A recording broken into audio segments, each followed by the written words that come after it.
श्रीहरी जगत पिता दूर करीतो व्यथा, ऐका सत्यनारायणाची कथा।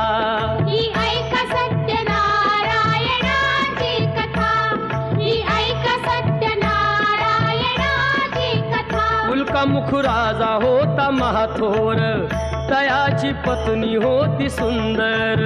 नदी किनारी एकदा त्यांनी घातली महापूजा दोघांनी। आली एक नौका त्याच मार्गानी, नाव भरलेली पूर्ण द्रव्यानी। होती व्यापारी साधू बाण्याची, रीत पाहण्यास आला पूजनाची। उल्कामुख त्यास बोले ऐकावे, व्रत नारायणाचे आचरावे। मनोइच्छित फळ मागावे, चरणी श्रीहरीच्या लाग